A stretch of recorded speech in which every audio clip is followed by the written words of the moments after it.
नमस्कार, welcome to daily effects. मैं हूं ज्ञानेंद्र द्विवेदी। जब रसिया जैसे कंट्री ये अनाउंस करते हैं कि वो इंडिया से 10 लाख स्किल्ड वर्कर बुलाने की प्लानिंग कर रहा है, तो ये सिर्फ एक लेबर सप्लाई डील नहीं है, ये ग्लोबल इकोनॉमी के मैप में इंडिया की एक नई पोजीशन बनती दिख रही है। अब सवाल ये नहीं है कि रसिया को लोग क्यों चाहिए, सवाल ये है कि रसिया ने इंडिया को क्यों चुना। वो चाइना से भी वर्कर्स को ले सकता था, वियतनाम, फिलीपींस, इंडोनेशिया जैसे सस्ते लेबर मार्केट भी अवेलेबल थे, लेकिन रसिया ने इंडिया पर दांव लगाया, और वो भी उस टाइम जब वो वेस्टर्न सैंक्शन से जूझ रहा है। यानी ये फैसला सिर्फ जरूरत नहीं, स्ट्रेटजी है।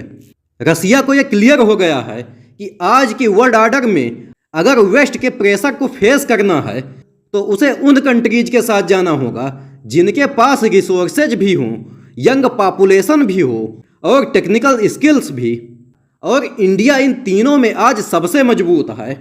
अब देखिए कि यह सब एक ऐसे टाइम में हो रहा है जब यूएस में डोनाल्ड ट्रंप ने एक ब्लंट स्टेटमेंट दे डाली है। उन्होंने रसिया को 50 डेज की डेडलाइन दे दी है कि या तो वो यूक्रेन वार सॉल्व करें या फिर जो भी कंट्रीज रसिया से ऑयल खरीद रही हैं उन पर 100% टैरिफ और हाई सैंक्शंस लगा दिए जाएंगे। मतलब ट्रंप क्लियरली ये बता रहे हैं कि अमेरिका अब सिर्फ वार को स्टॉप नहीं करना चाहता, वो पूरी एनर्जी इकोनॉमी को रिडिजाइन करना चाहता है। और ये थ्रेट असल में वार्निंग नहीं, एक डील सिग्नल है। रसिया और उसके पार्टनर कंट्रीज को प्रेशराइज किया जा रहा है कि या तो वो यूएस ड्रिवन रूल्स को एक्सेप्ट करें या फिर ट्रांजैक्शन से कट जाएं।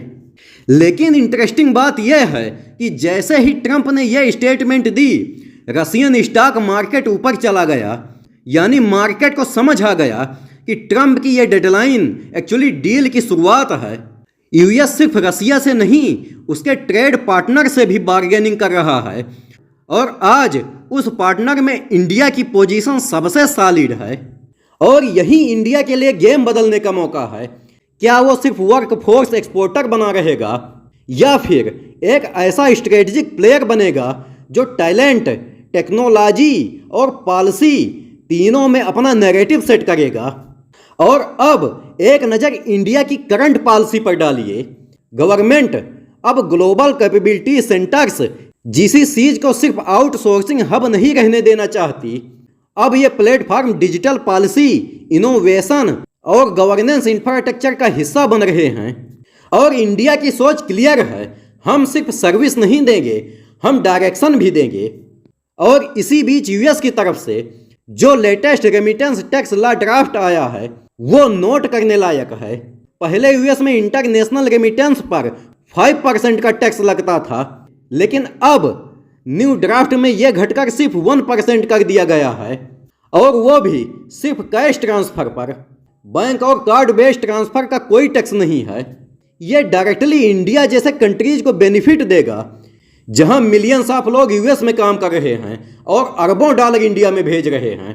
मतलब अब इंडिया सिर्फ डॉलर अर्न नहीं कर रहा, बल्कि वो अब उन रूल्स को भी इन्फ्लुएंस कर रहा है जिनसे डॉलर मूव होता है।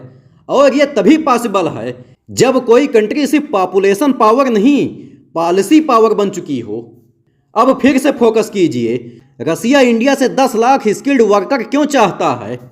क्योंकि रसिया को ऐसे नेशन की जरूरत है जो सिर्फ काम करे, ऐसा नहीं, बल्कि भरोसे से, डिसिप्लिन से और बिना वेस्ट के प्रेशर में आए काम करे।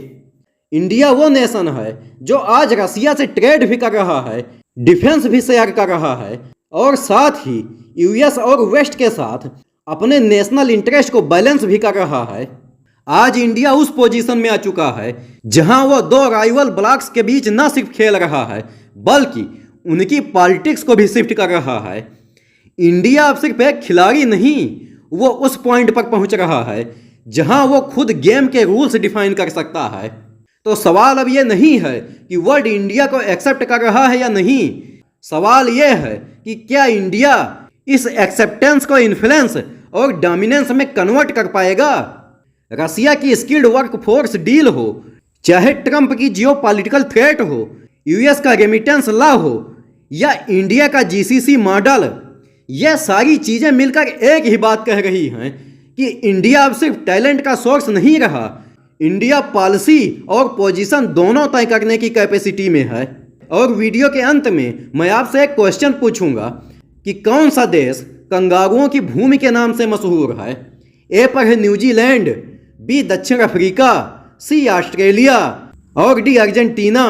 अगर आपको आंसर पता है तो कमेंट बॉक्स में जरूर दीजिए, और अगर वीडियो पसंद आया हो तो लाइक और सब्सक्राइब जरूर करिए। मिलते हैं अगले वीडियो में। जय हिंद।